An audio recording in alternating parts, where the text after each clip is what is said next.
सम्मेलन में मुझे आने का मौका मिला है। मैं सबसे पहले तो यहाँ के मंडल और जिला कमेटी के साथियों का बहुत बहुत धन्यवाद करता हूं।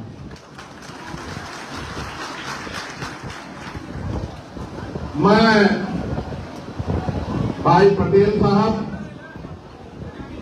सुनील पटेल जी, राजेश गौतम जी, रविकांत जी, विजय आजाद जी, कुलदीप पटेल जी, लक्ष्मी पटेल जी, अशुथामा जी, संदीप सोनकर जी, विनय सागर जी, प्रदेश की कमेटी के अध्यक्ष सुनील चित्तौड़ जी और विधानसभा जिले मंडल के तमाम पदाधिकारियों को बधाई देता हूं कि उनकी मेहनत से आज का आपका कार्यक्रम सफल होने के लिए जा रहा है।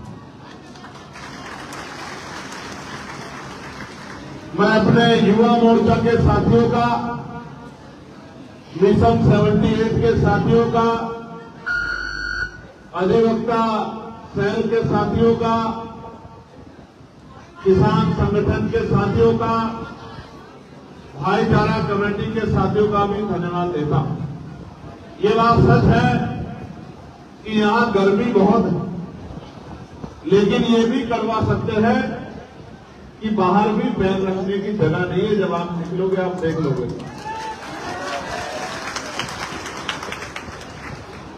और अभी तो छोटे छोटे साधनों से आपको अपने बड़े बड़े लक्ष्य साधने हैं। तो इस गर्मी से, कुर्सी की कमी से, जगह की कमी से हिम्मत हारने की जरूरत नहीं। इस तरह की तमाम परीक्षाओं से गुजरकर आपको स्वाभिमान सम्मान का जीवन खुद भी प्राप्त करना है और अपने जैसे बहुसंख्यक लोगों तक भी पहुंचाना। प्यारे भाइयों, मैं अपनी बात को शुरू करने से पहले समय समय पे दुनिया में जन्मे सभी संतों, गुरुओं और महान पुरुषों को भी नमन करता हूं। महामानव तथागत बुद्ध से लेकर जगत गुरु सतगुरु रविदास जी महाराज, भगवान वाल्मीकि महाराज, गुरु नानक देव, संत कबीर, संत गाडगे जी महाराज, नारायण गुरु घासीदास, सामाजिक परिवर्तन के महान योद्धा और शिक्षा के अग्रदूत राष्ट्रपिता ज्योतिबा फूले, मां सावित्रीबाई फूले, आरक्षण के जनक और सामाजिक न्याय के पुरोधा छत्रपति साहू जी महाराज, देश को एक सूत्र में पिरोने वाले भारतीय संविधान के निर्माता, करोड़ों नारियों के मुक्तिदाता, शोषितों वंचितों के महानायक डॉक्टर बाबा साहब अम्बेडकर को भी नमन करता हूं। मैं नमन करता हूं महान सम्राट अशोक जी को, और मैं नमन करता हूं जिन महानायक की मूर्ति पर आज मैं माल्यार्पण करके यहां पहुंचा हूं। बटे हुए भारत को मोतियों की तरह पिरोने वाले और वास्तविकता में प्रधानमंत्री पद के सबसे मजबूत उम्मीदवार जिनको नकारा गया व्यवस्था के कारण, सरदार वल्लभ भाई पटेल जी को भी नमन करता हूं। हालांकि मेरी शिकायत ये रहेगी कि जहां सरदार वल्लभ भाई पटेल जी की जो लौह पुरुष है, जहां स्टैचू लगी है, तो मैं मीडिया के साथियों को जरूर कहूंगा कि एक बार जाके उस स्टैचू के आसपास का माहौल आप जरूर देखना, तो आपको पता लगेगा कि जिनकी बड़ी बड़ी मूर्तियां चाइना से डिपोर्ट करके लाके गुजरात में लगाई जाती है, जब उन महापुरुष की मूर्ति यहां लगी है जो 2020 की लगी हुई है, उस मूर्ति के आसपास ईंटें, अड्डे, रेत, गारा बजरी, आप जूते पहने बगैर वहां घुस भी नहीं सकते। इस तरह की व्यवस्था यहां महापुरुषों का अपमान के जिले में हो रहा है। इस बात को भी मीडिया के साथियों को जरूर उठाना चाहिए। हालांकि मुझे विश्वास है कि जिस मांग को मैं उठाता हूं और कोई काम बाद में करना पड़े, उस मांग की तरफ पहले ध्यान देना पड़ता है। सरकार की आजकल देख रेख हमसे ज्यादा कोई नहीं कर रहा है कि सरकार गलत क्या कर रही है, और सही जिस दिन करेगी उस दिन भी आपको बता देंगे। अभी तो सही नहीं कर रहे। प्यारे साथियों, मैं महामना रामचंद्र वर्मा जी को भी याद करता हूं, मैं चौधरी महाराज सिंह भारती जी को भी, मैं पहले यादव जी को भी, ईवी प्रजा रामानायकर स्वामी जी को भी, बाबू जगदेव प्रसाद कुशवाहा जी को भी, जननायक कपूरी ठाकुर जी को भी, मां फातिमा शेख जी को भी, मां मस्तिकाबाई लोधी जी को भी, मां झलकारी बाई कोरी जी को भी, मैं तमाम वीरांगनाओं को, जिनमें मां फूलन देवी भी है, नमन करता हूं, जिन्होंने अपने साहस, अपने पराक्रम से लोगों को रास्ता दिखाने का काम किया। मैं बाबू श्री व्यास जोशिया जी को, संत रामप्रिय प्रजापति जी को, मान्यवर दीना भाना वाल्मीकि जी को और मान्यवर साहब श्री काशीराम अपने गुरु और भगवान बिरसा मुंडा जी को भी याद करता हूं। प्यारे साथियों, मैं इन महापुरुषों का जिक्र बार बार इसलिए करता हूं कि जो आने वाली पीढ़ियां हैं और वर्तमान की जो नौजवान नेतृत्व है, जब तक वो अपने महापुरुषों को पढ़ेगा नहीं, अपने महापुरुषों को जानेगा नहीं, मुझे नहीं लगता कि वो अपने महापुरुषों के रास्ते पे चल सकता है। अपने महापुरुषों के रास्ते पर चलने के लिए उनको अपने महापुरुषों को पढ़ना पड़ेगा, जानना पड़ेगा, उनके संघर्ष को समझना पड़ेगा और उनके दिखाए रास्ते पे चलना पड़ेगा, तभी जाके आंदोलन सफल हो सकते। इसके अलावा कोई रास्ता नहीं। प्यारे साथियों, ये जो प्रमुख सम्मेलन हम लोग कर रहे हैं और आज ये 13वां प्रमुख सम्मेलन है, तो मिर्जापुर मंडल के साथियों को और यहाँ के पत्रकार बंधुओं को ये जानना चाहिए कि इस कार्यक्रम का नाम प्रबुद्ध जन सम्मेलन क्यों। सम्मानित बंधुओं, माताओं, बहनों, नौजवान साथियों, गौर करो, इस प्रदेश में और देश में पहले भी प्रबुद्ध जन सम्मेलन होते थे, लेकिन उन प्रबुद्ध जन सम्मेलन में एक ही जाति के लोग वक्ता होते थे, एक ही जाति के लोग अतिथि होते थे और बाकी सब लोगों को उनकी बात को सुनने के लिए सामने बिठाया जाता। ये माना जाता था, समझा जाता था कि एक ही जाति के लोग प्रभु हैं, लेकिन भगवान बुद्ध को मानने वाले, जगत गुरु रविदास जी को मानने वाले और संतों गुरुओं महान पुरुषों को मानने वाले हम जैसे अम्बेडकरवादी जब संघी ये मानते हैं, न्यायवादी हम ये मानते हैं कि जब से बाबा साहब अम्बेडकर का संविधान लागू हुआ है, तो इस वंचित समाज में भी डॉक्टर, इंजीनियर, IAS, IPS, वकील, जज, प्रोफेसर, शिक्षक, पत्रकार, तमाम लोग पैदा हुए हैं, तमाम लोग तैयार हुए हैं और उनकी बदौलत प्रदेश और देश तरक्की के रास्ते पर चल रहा है। आज इस देश के चीफ जस्टिस शेड्यूल कास्ट से आते हैं।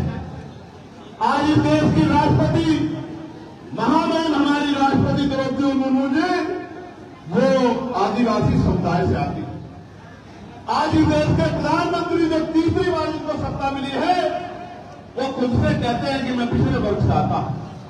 तो जिस समाज में प्रधानमंत्री हो, जिस समाज से मुख्यमंत्री हो, जिस समाज से राष्ट्रपति हो, जिस समाज से सर्वोच्च न्यायालय के मुख्य न्यायाधीश हो, वो समाज प्रबुद्ध समाज क्यों नहीं हो सकता, ये हमें सोचना है।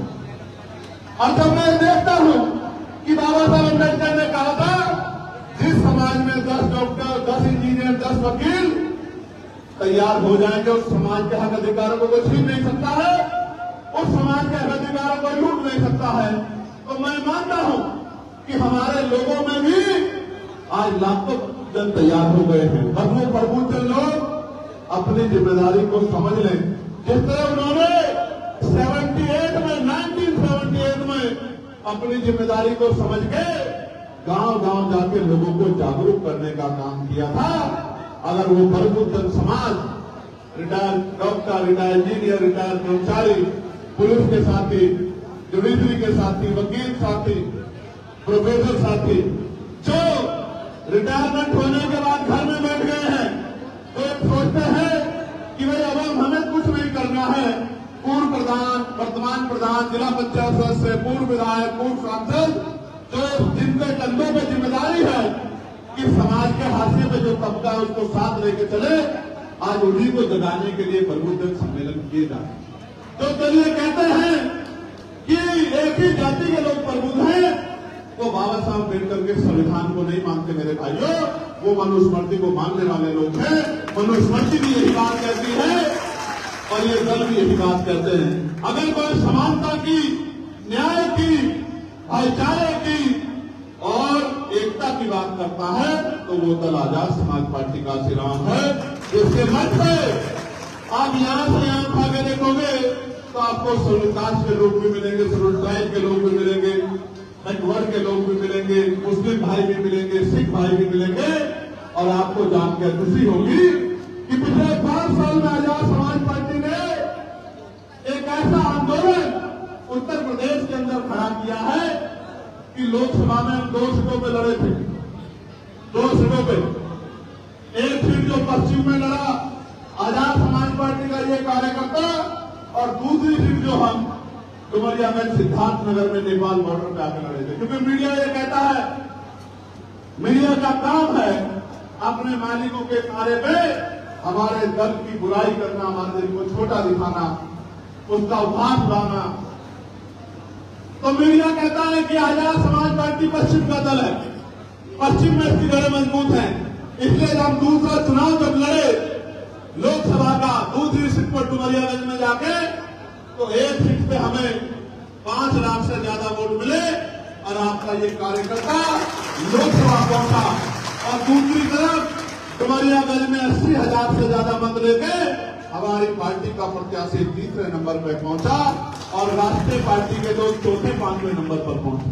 प्यारे साथियों, ये जंगल में जो मंगल हुआ है, ये इन बहादुर नौजवानों की मेहनत से हुआ है, इनके संघर्ष से हुआ है।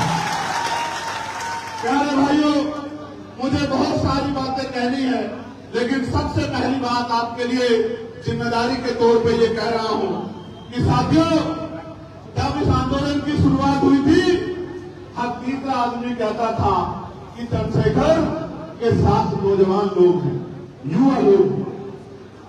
ये कह के पता नहीं वो क्या साबित करना चाहते थे। या तो वो ये कहना चाहते थे कि युवा कमजोर होता है, क्या वो ये कहना चाहते थे कि युवा गैर जिम्मेदार होता है, क्या वो ये कहना चाहते थे कि युवा कुछ कर नहीं सकता है। आज मैं उनको कहना चाहता हूं, इन्हीं युवाओं के बदौलत और समाज के उस मजबूर संघर्षशील तबका जो उम्र में तो 50 के करीब पहुंच गया, 60 के करीब पहुंच चुका, लेकिन महापुरुषों के मिशन को चलाने के लिए उनका दिल युवा वाला है। इन तमाम साथियों के बदौलत बड़े बड़े पैसे वाले, पावर वाले, बड़े बड़े नाम वाले दलों को पटखनी देते हुए आजाद समाज पार्टी ने अपना लोहा मनवाने का काम।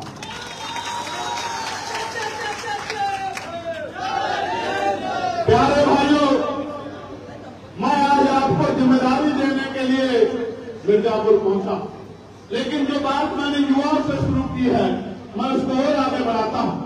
युवा वो है जो सपने देखता है, युवा वो है जिसके संघर्ष का कोई मुकाबला नहीं, युवा वो है जो आंधी तूफान से नहीं डरता है, युवा वो है जो हवाओं का रुख मोड़ देता है, युवा वो है जिसको रोका नहीं जा सकता है, युवा वो है सरदार करतार सिंह सराफा जिन्होंने 19 साल की उम्र में देश के लिए बलिदान दिया।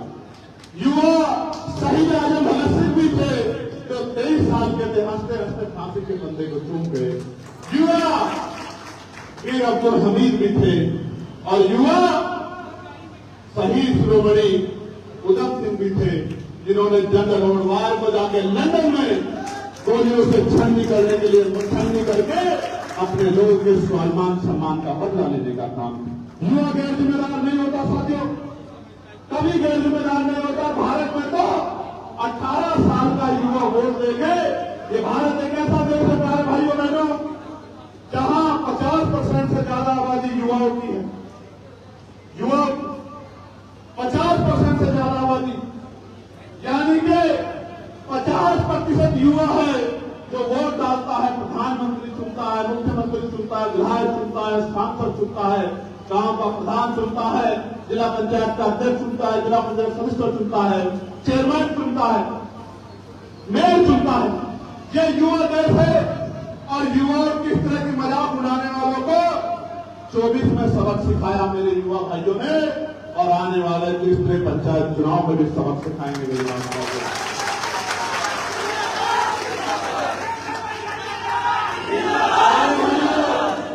मैं आपसे आग्रह करूंगा कि ना ताली बजाना ना नारा लगाना, बस मेरी बात पे गौर करना। मैं मानता हूं पसीना टपक रहा, बिल्कुल टपक रहा, ये छिपा हुआ नहीं है किससे, लेकिन बस एक बार अपने दिल पे हाथ रख के बताओ, जब ये अन्याय गुंडागर्दी की लाठी हमारे घर तक पहुंचती है, जब ये जुल्म जाति की लाठी हमारे घर तक, हमारी बहनों की अस्मतों तक पहुंचती है, वो आंसू खतरनाक होते हैं, तकलीफ दे होते हैं, या ये पसीना तकलीफ दे है? बताओ। वो आंसू ज्यादा दर्द देते हैं या ये पसीना तकलीफ दे रहा है? जरा जोर से एक बार मुझे बता दें। तो वो आंसू आपकी आंखों में ना आए तो आज को तकलीफ उठानी पड़ेगी। तैयार हो? तैयार हो? बताओ। याद करो, खेती किसानी करने वाले परिवारों से जुड़े लोग, किसान जब खेती अपने खेत को जोतने का काम करता है तो पसीना बहता, वही पसीना मिट्टी में, धरती में मिलता है, वो आपका पसीना किसानों का, मजदूरों का, और जब वो मिट्टी में मिलता है तभी फसल पैदा होती है। अगर ये पसीना नहीं बहेगा तो फसल नहीं तैयार होगी, और फसल नहीं तैयार होगी तो आने वाली नस्लों को भूखा मरने के लिए छोड़ा नहीं जा सकता। मेरे भाइयों, प्यारे साथियों, प्रबुद्धजन सम्मेलन के बारे में मैंने आपको बता दिया। अब मैं आपको ये बताना चाहता हूं कि प्रबुद्धजन सम्मेलन के जरिए किन विषयों को हम लोग उठाने का काम करें। ये प्रबुद्धजन सम्मेलन सहारनपुर से शुरू हुआ, हापुड़ में हुआ, गाजीपुर में हुआ, आगरा पहुंचा, लखनऊ पहुंचा, झांसी पर हुआ, मऊ में पहुंचा, बहराइच हुआ, आज आपके यहां है। ये 13वां सम्मेलन है और इसके बाद 5 सम्मेलन बाकी। इस बीच में लास्ट सम्मेलन हम लोग गोरखपुर में करके आए थे। गोरखपुर में शानदार सम्मेलन हुआ, बहुत बड़े पैमाने पर लोगों ने प्रतिभाग किया। 2 दिन तक बारिश होती रही, मन में एक भाव थे, तकलीफ की खैर था कि 2 दिन की बारिश के बाद लोग आ जाएंगे नहीं आ जाएंगे। और मैं दिल से बधाई देता हूं कि वहां भी हॉल छोटा बड़ा था और यहां भी हॉल छोटा था। ये वो लोग हैं जो जिनको ना पैसा दिया गया, ना मिठाई दी गई, ना गाड़ी करके दी गई, जिन्होंने अपने पेट को काट काट के एक पैसा जोड़ के जिन्होंने ये सम्मेलन कराया और यहां तक पहुंचकर मुझे हिम्मत देने का काम किया, इसलिए मैं पुनः आपसे बधाई देता हूं। प्यारे साथियों, गोरखपुर के बाद आज आपके जिले में जो मांगे हमने उठाई थी, उनमें महत्वपूर्ण मांग ये थी कि मंडल कमीशन की सिफारिश है, जो बाकी सिफारिश है वो लागू होनी चाहिए। मंडल कमीशन जब आया था उसकी 2 सिफारिशें लागू हुई थी, अभी 38 सिफारिश बाकी। क्या आप चाहते हो मंडल कमीशन की सिफारिश लागू हो? दोनों हाथ उठा के बताओ, चाहते हो नहीं चाहते हो? जरा एक बार गौर से सुन लो, मंडल कमीशन की सिफारिश लागू होगी तो पिछड़े वर्ग के भाइयों को के अधिकार मिलेंगे। आप चाहते हैं पिछड़े वर्ग के भाइयों को उनके अधिकार मिले? जोर से बताओ। बहुत अच्छी बात। हमारी मांग ये भी थी कि जातिगत गणना होनी चाहिए। इस बात पे गौर करना कि जातिगत गणना होनी चाहिए। जब हमने मांग उठाई तो जातिगत गणना की मांग को सरकार ने मान लिया। 5वें सम्मेलन के बाद कोई बहुत बड़ा आंदोलन नहीं चल रहा था जातिगत जनगणना पे, लेकिन मान लिया। लेकिन हमारी मांग ये नहीं है सिर्फ की जातिगत गणना, जातिगत गणना के साथ साथ उसके आर्थिक आंकड़े भी जारी हों। क्या हो? आर्थिक आंकड़े। कैसे? ये पता लगे देश को किनके पास रहने के लिए जमीन है, किनके पास खेती के लिए जमीन है, किनके पास बैंक अकाउंट है और बैंक अकाउंट में 1 रुपया, 2 रुपया, 10 रुपया, लाखों रुपया एक्स्ट्रा हो जाएगा, सब सामने आ जाएगा। ये पता लगना चाहिए किसके पास 2 पहिए की गाड़ी है, किसके पास साइकिल है, किसके पास 4 पहिए की गाड़ी है, किसके पास ट्रैक्टर है, किसके पास नौकरी है सरकारी, किसके पास प्राइवेट नौकरी है, किसके पास तो 2 धंधे हैं, किसके पास इंडस्ट्री है, किसके पास मिल है, और कौन ऐसा है जो मंदिरों के, मस्जिदों के, गुरुद्वारों के बाहर भूखे पेट सो रहा है। कौन ऐसा है जिसके सर पर छत नहीं है। जानकारी की लागू मुझे पता लगनी चाहिए, क्योंकि जब तक ये पता नहीं रहेगी तो सरकार योजना कैसे बनाएगी। मैं थोड़ा सा साधारण भाषा में समझाऊं। हमने गिनती की कि 10 लोग हैं सारे। अब 10 लोगों में 4 लोग ऐसे हैं जिनके पास मकान नहीं, 6 लोग ऐसे हैं जिनके पास खेती की जमीन नहीं, 5 लोग ऐसे हैं जिनपे नौकरी नहीं है, रोजगार नहीं है। तभी तो हम लोग तय करेंगे ना योजना बना के कि बाकी 5 लोगों को भी रोजगार मिलना चाहिए, बाकी 4 लोगों को भी खेती की जमीन मिलनी चाहिए, बाकी 5 लोगों को भी मकान मिलना चाहिए। जब हम पे डेटा ही नहीं होगा, जानकारी नहीं होगी, तो हम कैसे उन लोगों को लाभ पहुंचा पाएंगे जो हासिल में पड़े। क्योंकि अगर जानकारी नहीं होगी तो जो सबसे अमीर होगा वो सबसे गरीबी का सर्टिफिकेट बनवाना उसके लिए आसान होगा पैसे के साथ। और अगर आपको नहीं विश्वास होता तो ईडब्ल्यूएस के जरिए जो सर्टिफिकेट बने आप चेक करा लो। 90% सर्टिफिकेट उन लोगों के होंगे जो साधन संपन्न होंगे, गरीब स्वर्णों को भी ईडब्ल्यूएस का लाभ नहीं मिल रहा। आप लोग चेक करा लो। मैं सरकार के ऊपर उंगली उठा रहा हूं, सवाल पैदा कर रहा हूं, सरकार जांच करा दे, मुझे गलत साबित कर। मैंने अपने गांव में देखा था, मेरे गांव में जिसके पास सबसे बड़ा कारखाना था उसके पास गरीबी रेखा से नीचे वाला कार्ड था। मेरे हाथ भी रहा, मैंने अपनी आंखों से देखा।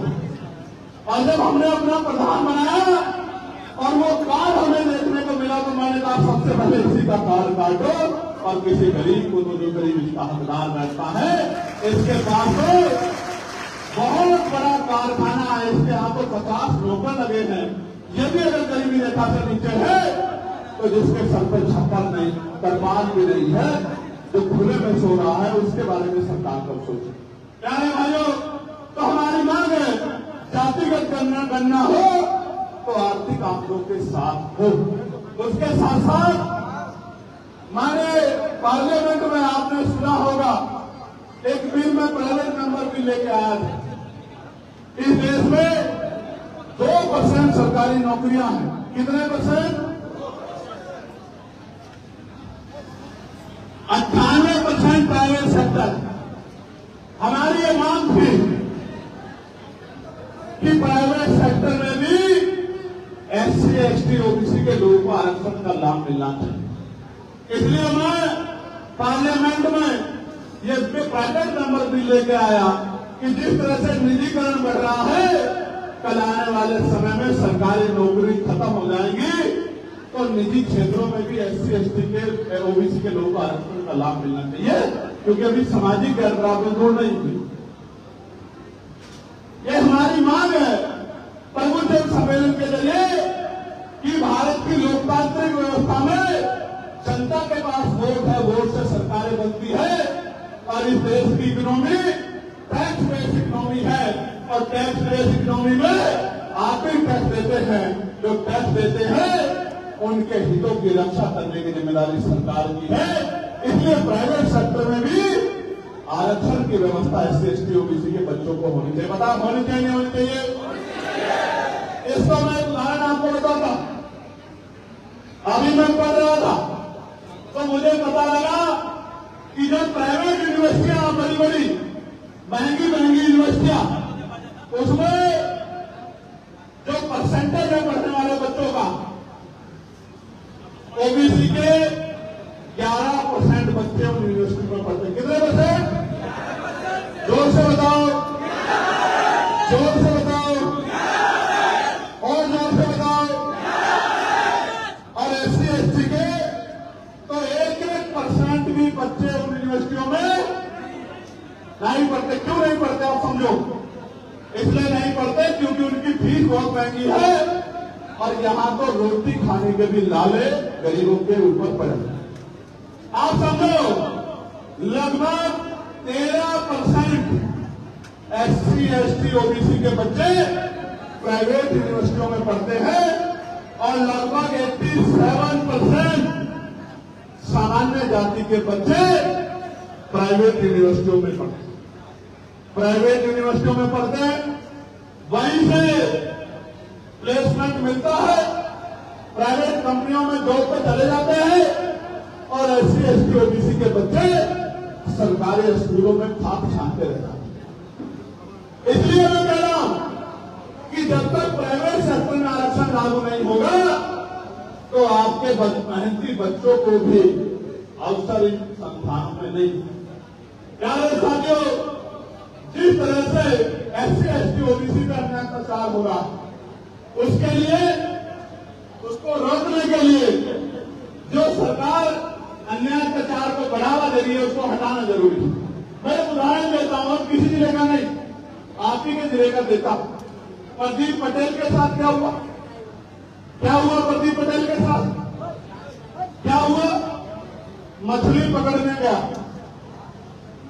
उसका साथी हाथ जोड़कर आज इसकी जान पकड़ दो, लेकिन पीट के उसको डुबो को मार। ये हुआ। और ये छूट कैसे मिली?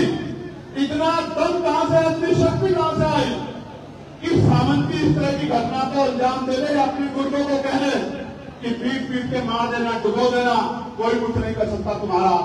कानून का राज होता तो 1000 बार सोचते, लेकिन कानून का राज तो नेताओं की चौखट पे और सामंतियों की चौखट पे दम तोड़ चुका है। इसलिए मैं एक और उदाहरण देकर बताता हूं। उत्तर प्रदेश में समाज के 47 MLA हैं, कितने? 47, और मिनिस्टर भी है उत्तर प्रदेश सरकार में, मिनिस्टर, और 10 MP है, तो भी लड़ना पड़ रहा है न्याय के लिए। ये बात कर रहे हैं कि अगर आप इधर करके सत्ता में शामिल हो जाओगे तो अपने बच्चों के जीवन की रक्षा भी नहीं कर पाओगे, उनको हक अधिकार दिलाना तो दूर की बात है। मैं तो हिस्सा देता हूं आपको। 69,000 शिक्षक भर्ती में 20,000 पदों पे घोटाला हुआ था। कितने पदों में? कितने पदों पे? कितने पदों पे? 20,000 खरों को मुख्य धारा में आने से रोकने का काम इस उत्तर प्रदेश की सरकार ने किया। 5 दिन तक आंदोलन करता रहा मैं, 5 दिन तक आंदोलन करता रहा मैं लखनऊ में। तब जाके 6,800 नौकरियां जारी की गई और बाद में उन 6,800 नौकरियों के खिलाफ भी सरकार कोर्ट चली गई और वो 6,800 नौकरियां भी लटकाने का काम इस सरकार ने। मैं बात आपको इसलिए बता रहा हूं कि 47 MLA उस समय थे, मिनिस्टर थे कुछ उनमें से, लेकिन वो सारे मिलकर भी 20,000 परिवारों को न्याय नहीं दिला पाए। इक्के दुक्के परिवार की जिंदगी का क्या मोल है उनकी नजरों में। इसलिए मैं आपको कहना चाहता हूं कि इस निकम्मी सरकार को उखाड़ के फेंकने के अलावा हमारे पास कोई विकल्प नहीं है कि हम अपने लोगों के जान की रक्षा करें। प्यारे साथियों, लगातार आप देख रहे हैं कि बाबा साहब अम्बेडकर ने अपने बच्चों की कुर्बानी देकर जिस आरक्षण व्यवस्था को लागू कराने का काम किया, जिसकी वजह से मेरे पिताजी प्राइमरी स्कूल के मास्टर बने और जिसकी वजह से मैं लोकसभा का सदस्य बना, उस आरक्षण में लगातार खतरा मंडरा रहा है। आज देश में इतनी गैर बराबरी है, सामाजिक गैर बराबरी, कि अभी अगर आरक्षण जैसी व्यवस्था हट जाए, 20,000 पदों का मैंने उदाहरण दे दिया, लेकिन मैं गारंटी से कह सकता हूं आज भी गैर बराबरी इतने बड़े पैमाने पर है कि अगर आरक्षण व्यवस्था हट जाए तो बाल, प्रजापति, कश्यप, सैनी, मौर्य, साक्य, कुशवाहा, बिंद, राजभर, केवल, मल्ला, निषाद, ये कुर्मी समाज के लोग, यादव समाज के लोग, जाट समाज के लोग, गुर्जर समाज के लोग, उनके साथ साथ चमार, वाल्मीकि, पारसी, धोबी, कोरी, खटेंग, तमाम शेड्यूल कास्ट की जातियों के लोग, इनके बच्चों को कोई कुर्सी पर नहीं बैठने देगा। अभी भी इनको अकल नहीं आ रही है कि किसने आपके अधिकारों को रोकने का काम किया। अगर पिछड़े वर्ग के लोग कुछ नहीं कर सकते हैं तो एक बार मंडल कमीशन के आंदोलन पर जरूर पढ़ ले कि मंडल कमीशन को रोकने के लिए कौन खड़ा था और उसको लागू कराने के लिए सीना तान के कौन खड़ा था। अगर शेड्यूल कास्ट के लोगों को नहीं पता लग रहा है तो शेड्यूल कास्ट के मेरे भाई एक बार 2 अप्रैल 2018 के आंदोलन को गौर फरमा ले कि उनके बच्चों पे गोली चलाने वाला कौन था और उनके साथ कंधे से कंधा मिलकर लड़ाई लड़ने वाला कौन था, उनके हक अधिकार को बचाने वाला कौन। और मुस्लिम समाज के भाइयों को भी कहना चाहता हूं, ना कोई कानून व्यवस्था, ना कोई न्याय व्यवस्था, बस नाम मुसलमान होना चाहिए। फिर गोली भी चलेगी, लाठी भी चलेगी, बुलडोजर भी चलेगा और इनकाउंटर भी होंगे। और फिर उनके घर में चाहे जैन हो, चाहे बौद्ध हो, चाहे सिख हो, चाहे ईसाई हो, मुसलमानों की धार्मिक आजादी को भी जो आजादी संविधान ने दी है, उस आजादी को भी पानी में डुबो दिया जाएगा, उस आजादी में भी बुलडोजर चल जाएगा। उसका उदाहरण जो है कि जो परंपरागत कार्यक्रम होते आ रहे थे, वो सारे परंपरागत कार्यक्रम रोकने का काम इस सरकार ने कर दिया। मैं आपको विश्वास दिलाकर कहता हूं, एक बार मौका आजाद समाज पार्टी को दो, आपकी मस्जिदें, आपकी खानकाएं, आपके कब्रिस्तान, आपके अन्य धार्मिक स्थलों की सुरक्षा की गारंटी आजाद समाज पार्टी देगी। आपको न्याय दिलाने की गारंटी आजाद समाज पार्टी। प्यारे साथियों, एक आखिरी मांग जो हम लोग लंबे समय से पहले दिन से उठा रहे, मैं ये जानना चाहता हूं, बाबा साहब अम्बेडकर के द्वारा जो वोट का अधिकार दिया गया है, आप इसकी शक्ति को समझते हो नहीं समझते हो? जोर से बताओ, समझते नहीं समझते हो?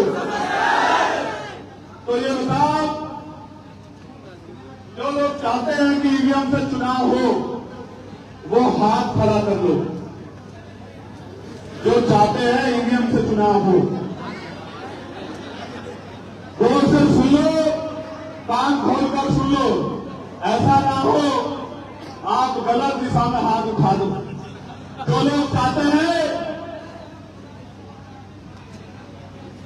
ईवीएम से चुनाव हो वो हाथ खड़ा कर लें। अच्छा, एक आधा है मीडिया के भाइयों, देख लो, वो भी गुमराह होकर उठा रहा, उसकी समझ में नहीं आ रहा होगा बेचारा। और इसको सत्यता करवा देता हूं अभी, जो लोग चाहते हैं बैलेट पेपर से चुनाव हो, जरा दोनों हाथ खड़ा कर लो,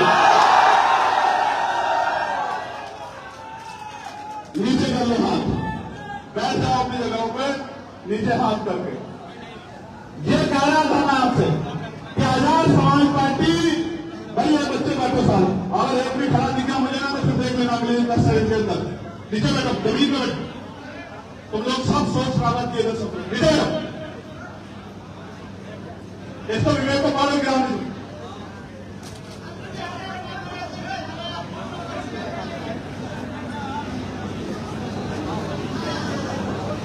अभी बहुत चप्पल घिसनी पड़ेगी। नीचे बैठो, आराम से, कपड़े नहीं पहनेंगे तुम्हारे, नीचे बैठो। आंदोलन है, इस आंदोलन के लिए तैयार हो जाओ। इस भट्टी में, संघर्ष भट्टी में तपने के लिए तैयार हो जाओ, तभी सोना बनोगे। वरना कोयला बन जाओगे, कोई नहीं पूछेगा। यहाँ तो कोयले के भी दाम भी है, आपका कोई दाम नहीं लगेगा अगर आप समझदार नहीं बनोगे। पड़ोसी मार के बैठो, घबराओ मत, इन्हें देखो नौजवानों को किचन में बैठे, आप लोग तो फिर भी चादर बैठो, ढंग से बैठो। बस कंधे पे आके हाथ रखते जब किसी को मुझे बिठाना पड़ा तो फिर देख लेना। तो हमारी मांग थी कि बैलेट पेपर से चुनाव होना चाहिए और भारत में लोकतंत्र जो जनता चाहती वो होना चाहिए। होना चाहिए नहीं होना चाहिए? जब हमने इस मांग को उठाना शुरू किया तब फिर इस मांग को तेजी से लोगों ने स्वीकार करना शुरू किया। प्यारे साथियों, अभी वोट चोरी को लेकर भी बहुत बड़ी चर्चा देश में चल रही है और हमारे पास तो नोट होना हो, हमारी शक्ति बनाने के लिए अगर हम पे सबसे मजबूत कुछ है तो हमारी वोट। इस वोट में इतनी शक्ति है, जिसे चाहे कुर्सी में बिठा लो और जिसे चाहे कुर्सी में उठा के पटक लो, इतनी शक्ति इस वोट में। लेकिन सम्मानित साथियों, अब इस वोट की रक्षा कैसे करोगे? इस वोट की रक्षा ऐसे होगी जब आप सब लोग, जो एक नारा मैंने एक हफ्ते 10 दिन पहले दिया कि हमें इस वोट की रक्षा, माननीय काशीराम साहब कहते थे बैलेट के साथ साथ बुलेट की तैयारी भी करनी पड़ेगी, कहते थे नहीं कहते थे? लेकिन मैं आपसे कह रहा हूं बैलेट के साथ साथ हमें वोट की रक्षा की तैयारी भी करनी पड़ेगी। कैसे? आपके बूथ पे वार्ड में जो पढ़े लिखे नौजवान हैं कंपटीशन की तैयारी कर रहे हैं, 11वीं में है, 12वीं में है, 10वीं में है, 18 साल पार हो गए हैं, जो झंडा उठाकर मेरी एक आवाज पर दिल्ली तक चले जाते हैं, लखनऊ तक चले जाते हैं, जो मुझे देखने के लिए आंधी तूफान में खड़े रहते हैं, जो मेरी एक आवाज पर अच्छे से अच्छे ताकतवर जालिम को मुंह तोड़ जवाब देने के लिए तैयार रहते हैं। उन भाइयों से कह रहा हूं जो मेरे सामने बैठे हैं, भले मेरा नारा मत लगाओ, जिंदाबाद मत करो, मुझे माला ना पहनाओ, मुझसे मिलो मत, लेकिन अगर सच में मुझसे प्यार करते हो तो इस समय को बर्बाद मत करो। हर व्यक्ति, हर नौजवान अपने अपने वोट की जिम्मेदारी उठाओ, वोट वॉरियर बनो, वोट रक्षक बनो, डेटा तैयार करो, एक एक वोट को संगठित करो, मेरी बात को घर घर तक पहुंचाने का काम करो और इस बात को मजबूत करने का काम करो जिससे आपकी आने वाली पीढ़ियां सुख सुविधा और सम्मान का जीवन प्राप्त कर सके। करोगे नहीं करोगे बताओ? कैसे आप आज मोटरसाइकिल लेकर दौड़े? मुझे आपके 1 महीना नहीं चाहिए, मुझे हफ्ते में आपके 2 दिन 1 दिन चाहिए, उसके भी कुछ घंटे चाहिए। कितने दिन? 1 दिन और 1 दिन के भी कुछ घंटे। दूर मत जाओ, मैं जानता हूं आपकी जेब में पैसे नहीं होते, कहां से लाओगे पैसे, मैं जानता हूं। दूर मत जाओ, अपनी गली को, अपने वार्ड को तैयार करो, एक एक घर जाओ, डेटा बनाओ, ट्रेनिंग कराएं, जिम्मेदारी उठाओ। अपने विधानसभा अध्यक्ष को दो कि मैं अपने वोट का, अपने भाई को ताकत देने के लिए, अपने गरीब परिवारों के आंसू पहुंचने के लिए मैं वोट रक्षक बनने का काम करूंगा। मेरा नाम पता नंबर नोट कर लो, मुझे जो काम आप बताओगे उसको मैं करने का काम करूंगा। जिम्मेदारी उठाओ अगर आप मुझसे प्यार करते हैं। क्योंकि प्यारे भाइयों, जब तक हम पे ताकत नहीं आएगी, किसी भी तरह का परिवर्तन वो शक्ति से होता है और शक्ति सत्ता में है। जब तक सत्ता हमारे पास नहीं होगी, न हम जान माल की रक्षा कर सकते हैं, न आपको इज्जत सम्मान का जीवन दिलाने का जो संकल्प लेके हम लोग दिल में चल रहे हैं, उस संकल्प को पूरा कर सकते हैं। मैं आपके सामने ये बात दोहराना चाहता हूं। मैं जब लोकसभा में गया, 1 साल से ज्यादा का समय हो गया। इस बार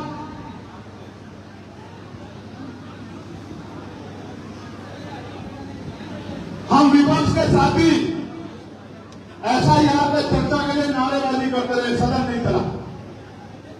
लेकिन मैंने देखा सरकार ने अपने सारे बिलों को पास करा दिया।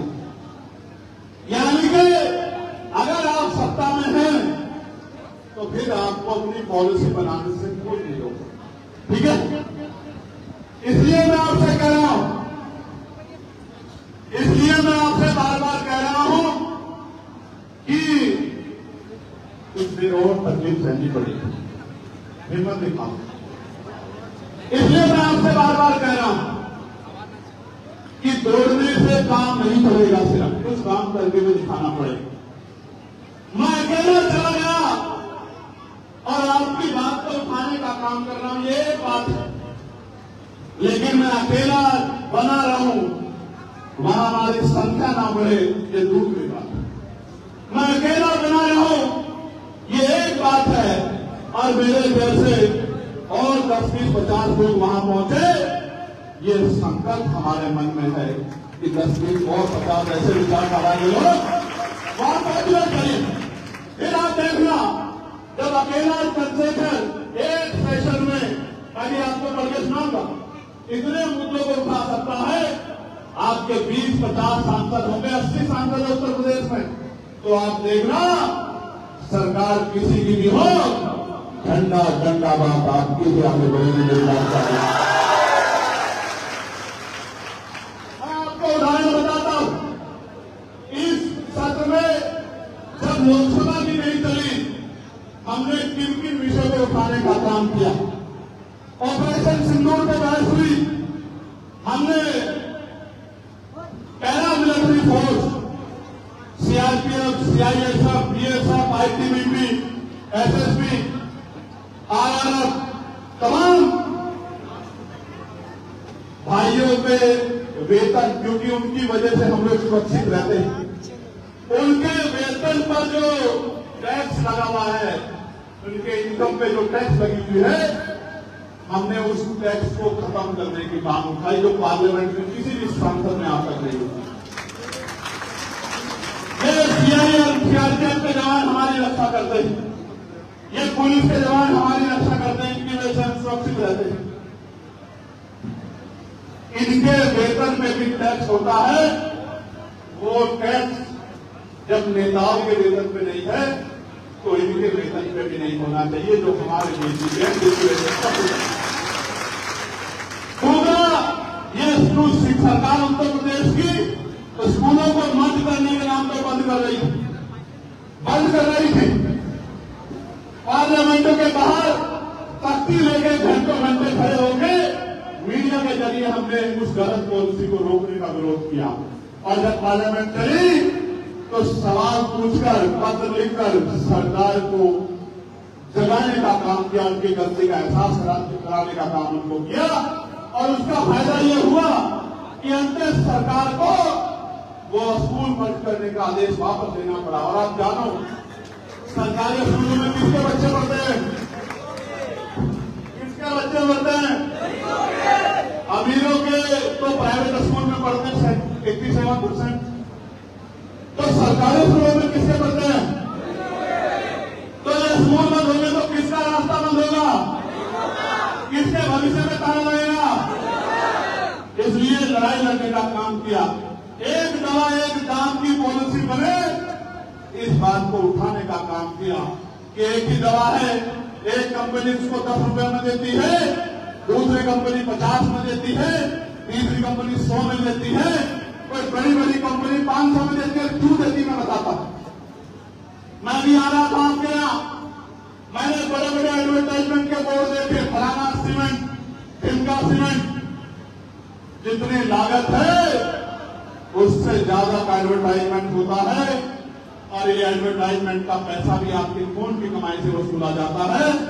इसलिए हमने सरकार से मांग की कि एक दवा है, बनाने में एक लागत आ रही है, टैक्स उस पर एक लग रहा है, तो उसका दाम भी एक होना चाहिए।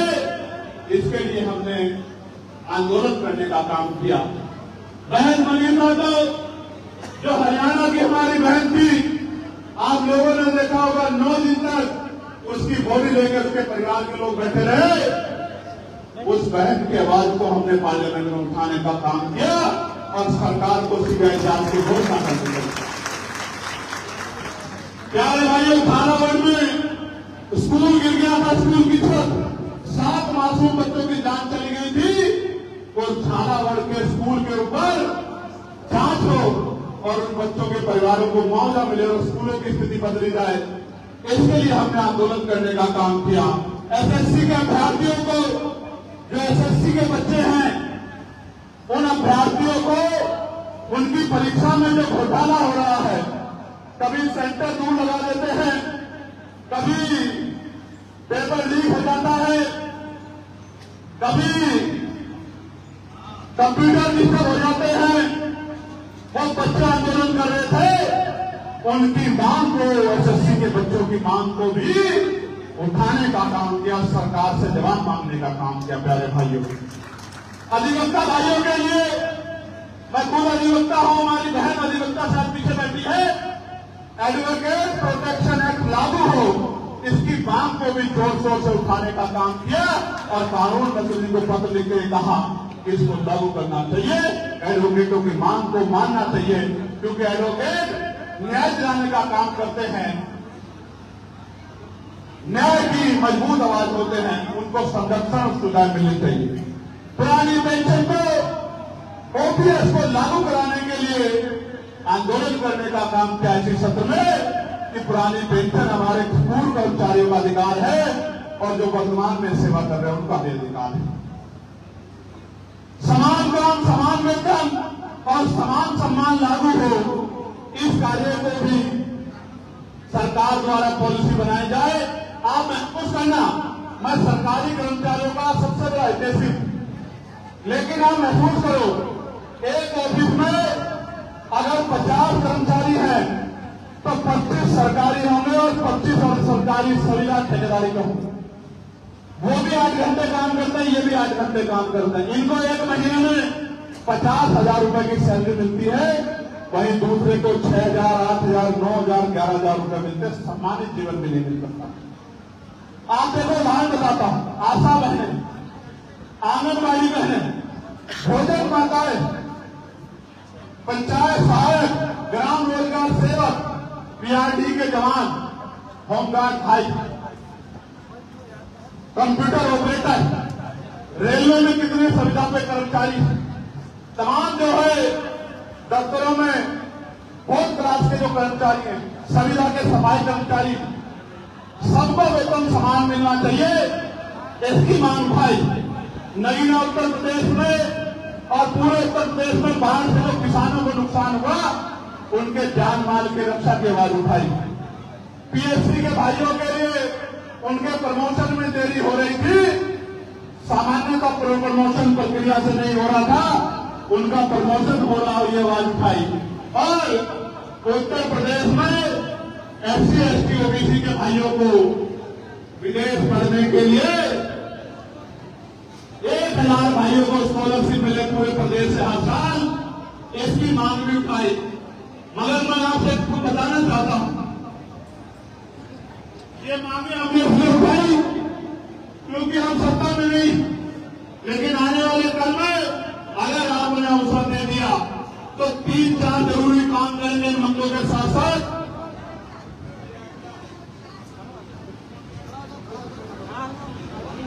जब गौर से सुनो भाई, जब स्कूल में अध्यापक पढ़ाता है, जो बच्चे फोन में देखते रहते हैं, कैसा यह सब सामान है, ऐसे जो गैर जिम्मेदार बच्चे होते हैं, जिनका ध्यान इधर उधर होता है, बातें करने में, फोन चलाने में, और जो गौर से नहीं सुनते, जब पेपर में सवाल आता है और क्योंकि उन्होंने पढ़ा नहीं होता है तो वो जवाब में कुछ नहीं लिख पाते, तो उनका रिजल्ट क्या आता है भाइयों, क्या आता है, तो रिजल्ट में फिर 2 नंबर ही 0 ही आते हैं।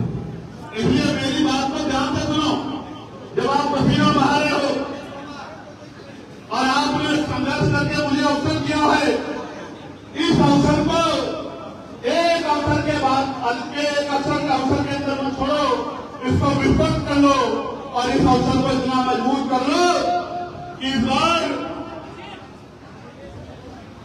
उनकी संख्या आपके जनप्रतिनिधियों की बढ़ जाए। तीसरे पंचायत चुनाव आ रहा है, आप घर से निकल के बूथ कमेटी, सेक्टर कमेटी बनाना और जो प्रत्याशी आजाद समाज पार्टी के आएंगे उनको वोट की ताकत देना।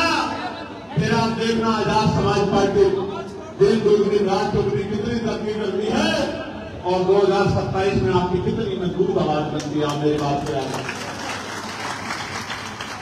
जब ये ताकत बनेगी भाइयों, तो जो बातें मैंने आपको बताई है उनको पहले ही दिन से उन पे काम करने का काम हम करेंगे। किसानों की आमदनी बढ़ाने का काम करेंगे, न्यूनतम वेतन बढ़ाने का काम करेंगे, ग्राम पंचायतों तक रोजगार पहुंचाने का काम करेंगे।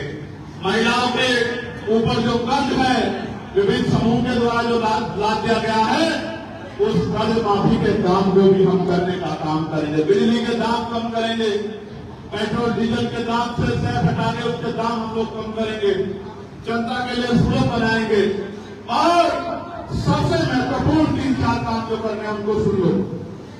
बेटे बैठ जाओ, बैठ जाओ। मैं तुम्हें सोच रहा हूं कि तुम लड़ाई करके इस प्रदेश का भविष्य बनोगे। लाल आप भाई आप इधर आ जाओ, आप इधर आप थोड़ी मतलब मैंने समझा दूंगा, आप बैठ जाओ। तो मैं आपसे कह रहा था जो सबसे इम्पोर्टेंट काम करेंगे, जो करना ही है, सरकारी स्कूल को इतने शानदार बनाएंगे कि 5 स्टार स्कूल भी सरकारी स्कूल के सामने बन के दिखाएंगे। कितने विषय होंगे उतने अध्यापक होंगे, कई अध्यापकों की कमी नहीं होगी। फीस इतनी मिनिमम होगी कि गरीब से गरीब व्यक्ति भी अपने बच्चों को आसानी से पढ़ा पाए। पंखे होंगे, कूलर होंगे, इससे भी काम नहीं चलेगा तो एसी लगाने का काम करेंगे, लेकिन अपने बच्चों को पढ़ाने का काम करेंगे। प्यारे भाइयों, 2000 रुपए नहीं दे पाएंगे अपने घर परिवार के लोगों को, 5 किलो राशन नहीं दे पाएंगे, लेकिन ऐसी शिक्षा देंगे कि 50,000 रुपए की नौकरी करने में आपके बेटे को कोई कठिनाई नहीं आएगी। मेरी बात 2000 रुपए के महीने के सहयोग से आपकी गरीबी नहीं कटेगी, 500 रुपए के 400 रुपए के राशन से नहीं गरीबी कटेगी, लेकिन 50,000 रुपए की नौकरी जब आपका बेटा बेटी करेगा तो आपकी गरीबी के दिन दूर हो जाएंगे और आपको इज्जत सम्मान की जिंदगी मिलेगी। मेरी बात का प्यारे भाइयों, सरकारी अस्पतालों में ऐसी सुविधा करेंगे कि प्राइवेट अस्पतालों में ताले लग जाएंगे। मेरी बात को आप याद रखें। प्राइवेट अस्पतालों के परिवारों में कोई बीमार होगा तो अपने बच्चों का इलाज कराने के लिए सरकारी अस्पताल के तरफ दौड़ेंगे। डॉक्टर भी होंगे, सारी मशीनें भी होंगी, टेस्ट भी मुफ्त होंगे, दवाइयां भी मिलेंगी, सुविधाएं भी होंगी और तो हॉस्पिटलों की बिल्डिंग भी ऐसी होगी कि प्राइवेट हॉस्पिटल की ये जो मालिक है उनका कैबिन भी ऐसा नहीं होगा जैसे सरकारी हॉस्पिटल की बिल्डिंग बनाने का काम करेंगे आपके लिए। प्यारे भाइयों, आज जो जुल्म अत्याचार की लाठियां आपकी तरफ उठती है, बहन बेटियों की तरफ उठती है, वचन देकर कह रहा हूं आपको, नोट कर लो, इतनी अच्छी कानून व्यवस्था बनाएंगे किसी सामंती की हिम्मत नहीं पड़ी किसी गरीब की बच्ची की तरफ आंख उठा के देखने वाली बात को। आज जो जमीनें दबा कर बैठे हैं, कल आपकी जमीनें दबाना तो दूर, जिन्होंने जमीन दबा रखी है कागज लेके आपके घरों में घूमते फिरेंगे अपनी जमीन वापस ले लो। इससे पहले कि चंद्रशेखर भाई तक की बात पहुंच जाए, अपनी जमीन वापस ले लो। और अन्याय अत्याचार करना तो बहुत दूर की बात हो जाएगी। अन्याय अत्याचार करने वाले प्रदेश छोड़ के भाग जाएंगे, इस बात का भी मैं आपको विश्वास दिलाता हूं। अगर कोई उत्तर प्रदेश में रहेगा तो कानून के राज को सर माथे माफ कर रहे हैं।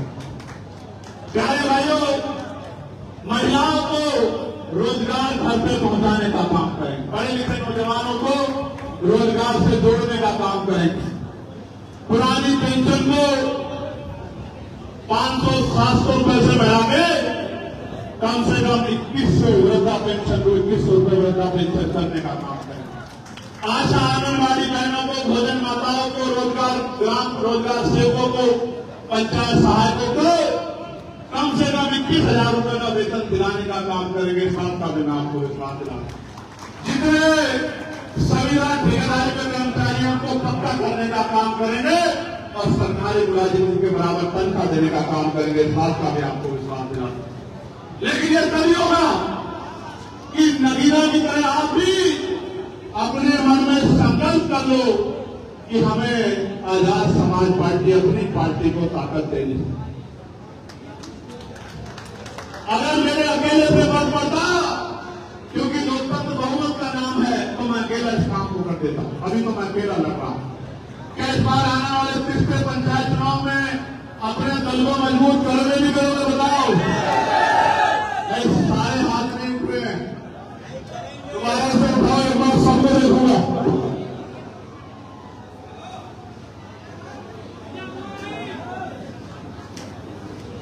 अभी 40 मिनट तक उठा के रखो। जो 40 मिनट उठा के रखेगा उसी का माना जाएगा। नीचे करो। मेरा काम आपको तकलीफ देना नहीं है, आपकी तकलीफ खत्म करना है, आपके आंसू पूछना है, आपके विश्वास को मजबूत करना है, महापुरुषों के अधूरे काम को पूरा करना। मेरा काम ये नहीं है कि मैं आपको तकलीफ दूं। और आप देखो, मैं आपको दिखाना नहीं चाहता था, मैं आपसे कम टक्कर नहीं दे रहा हूं। देखो, गीली होगी है नहीं गीली होगी है? इस पसीने से नहीं डरता भाइयों मैं आपकी आंखों में टपकते हुए आंसू से डरता हूं, बस और किसी चीज से नहीं डरता। मेरी बात को आप याद रखें। मैं जेल से नहीं डरता, छोटे मुकदमों से नहीं डरता हूं, साजिशों से नहीं डरता हूं, गोलियों से नहीं डरता हूं। मेरे पिता ने मुझसे एक बात कहा था कि दुनिया में आना जाना ये सबके लिए है, लेकिन जाने के बाद लोग आपको क्यों याद रखे, इस बात को आप समझना। और क्या है भाइयों, जिस दिन गोली लगने के बाद मेरा मुझे जीवन मिला था, उस दिन मैंने ये तय कर लिया था, मुझे महसूस हो गया था कि मेरा जन्म आकर जाने के लिए नहीं हुआ है, आपके आंसू पूछने के लिए और महापुरुषों के जुड़े काम को पूरा करने के लिए। मेरी माँ बैठी है, मेरी बहनें बैठी हैं, पीछे खड़ी है, गर्मी में परेशान हो रही है। मैं आपसे भी कह रहा हूं, आजादी मांगने से लेकिन तो उसकी कीमत चुकानी पड़ती है। मुझे कल आपसे साथ की जरूरत पड़ेगी। रोज 1 रुपया अपने घर में उठा के रखा करो आजाद समाज पार्टी काशीराम के लिए, अपने आंदोलन के लिए उठा के रखा करो। एक गुल्लक बना लो, किसी डब्बे में रख लो, रोज 1 रुपया। लाखों रुपए नहीं मांग रहा हूं, सैकड़ों रुपए नहीं मांग रहा, रोज 1 रुपया उठा के रखा करो। और जिस दिन आपसे कहूंगा उस दिन उस 1 रुपए को इकट्ठा हो जाए, कार्यालय पर आके जमा करा देना, सूद समेत वापस करूंगा, 1000 गुना आपको निकाल कर। आपके बच्चों को नौकरी रोजगार देके, जुल्म जाति की आंधी को आपसे दूर हटा के और आपको स्वाभिमान सम्मान का जीवन देंगे। क्योंकि आंदोलन महापुरुषों का सहयोग से चलेगा। आज भी इस कार्यक्रम को चलाने के लिए हमारे साथियों ने सहयोग इकट्ठा किया होगा। मैं आपका धन्यवाद करता हूं कि आपने मेहनत की कमाई से हमें सहयोग किया। लेकिन यह सहयोग आज के लिए नहीं, सहयोग को आगे बढ़ाने के लिए आपके बीच आया। मदद करोगे नहीं करोगे बताओ? पक्का? आज से 1 रुपया उठा के रखोगे नहीं रखोगे? पक्का? दोनों हाथ उठा के उठा के रखेंगे। अब आखिरी बात, हाथ नीचे कर लो। अपने सामने अपने अधिकारों को लूटता हुआ देखना चाहते हो क्या? बाबा साहब अम्बेडकर के संविधान को कमजोर होता देखना चाहते हो क्या? तो संघर्ष करने के लिए तैयार